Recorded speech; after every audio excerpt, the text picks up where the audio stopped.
नमस्ते दोस्तों, स्वागत है आपके अपने चैनल विचित्र संसार में। आज हम एक ऐसी कहानी लेकर आए हैं जो आपको हैरान कर देगी। कल्पना करें, एक विशाल भयानक भेड़िया जो 13,000 साल पहले धरती से गायब हो गया था, आज फिर से जंगल में दहाड़ रहा है। जी हां, हम बात कर रहे हैं डायर वुल्फ की, उस प्राचीन जानवर की जिसे आपने गेम ऑफ थ्रोन्स में देखा होगा। लेकिन यह कोई फंतासी नहीं, ये सच है। वैज्ञानिकों ने इसे फिर से जिंदा कर दिखाया है। कैसे? क्या जादू से या किसी समय यात्रा से? नहीं दोस्तों, यह है विज्ञान का कमाल। तो तैयार हो जाइए, क्योंकि अगले कुछ मिनटों में हम आपको ले चलेंगे एक ऐसी दुनिया में जहां अतीत और भविष्य टकरा रहे हैं। वीडियो शुरू करने से पहले अगर आपने चैनल को सब्सक्राइब नहीं किया है तो चैनल को सब्सक्राइब करें और बेल आइकन दबाना न भूलें। तो चलिए वीडियो शुरू करते हैं। सेक्शन 1, डायर वुल्फ कौन था? सबसे पहले जानते हैं कि यह डायर वुल्फ था क्या। करीब 2.5 लाख साल पहले उत्तरी अमेरिका के जंगलों में यह भेड़िया राज करता था। यह आज के भेड़ियों से 25% बड़ा था, लगभग 3.5 फीट ऊंचा, 6 फीट लंबा और 150 पाउंड तक भारी। इसकी चौड़ी खोपड़ी, मजबूत जबड़े और शक्तिशाली टांगें इसे एक खतरनाक शिकारी बनाती थीं। ये विशाल मैमथ, प्राचीन घोड़ों और बाइसन जैसे बड़े जानवरों का शिकार करता था। लेकिन 13,000 साल पहले आखिरी हिमयुग के बाद ये गायब हो गया। क्यों? क्योंकि इसके शिकार खत्म हो गए और ये खुद को बचा न सका। लॉस एंजल्स के लब्रिया टार पिट्स में इसके हजारों अवशेष मिले हैं। 400 से ज्यादा खोपड़ियां वहां एक दीवार पर सजी हैं। वैज्ञानिकों को लगा कि यह ग्रे वुल्फ का करीबी रिश्तेदार था, लेकिन फिर एक ट्विस्ट आया। 2021 में डीएनए टेस्ट से पता चला कि डायर वुल्फ बिल्कुल अलग था। ये ग्रे वुल्फ से 57 लाख साल पहले अलग हो गया था।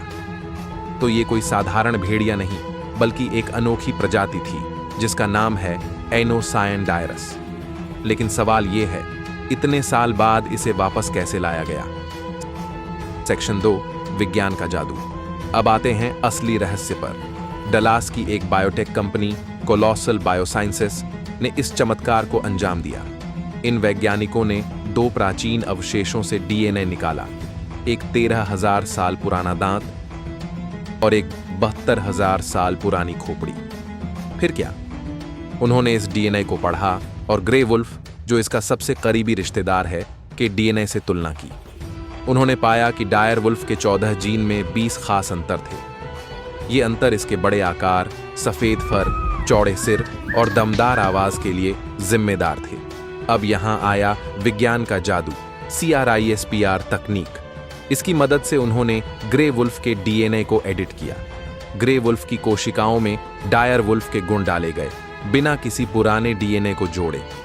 फिर इन कोशिकाओं को एक खाली अंडे में डाला और उसे लैब में भ्रूण बनने दिया। इन भ्रूणों को बड़े कुत्तों की कोख में डाला गया जो सरोगेट मां बनी।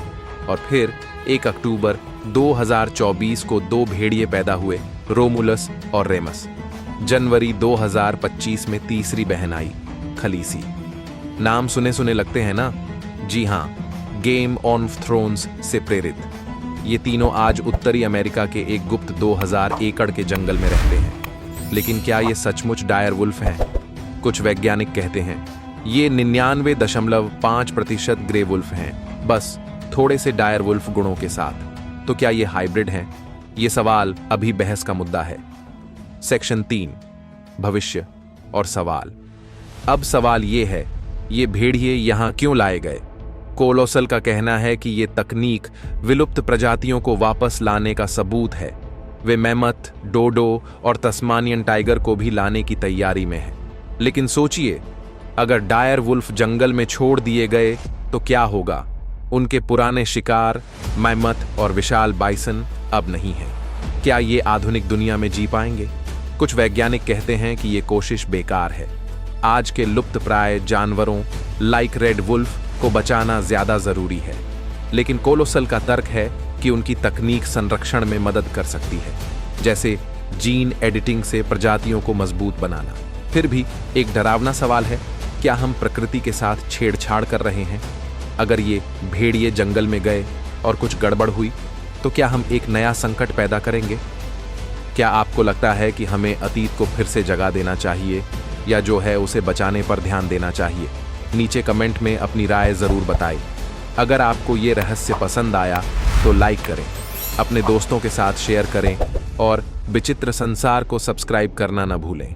अगली बार हम लेकर आएंगे एक और अनोखा रहस्य। तब तक के लिए नमस्ते।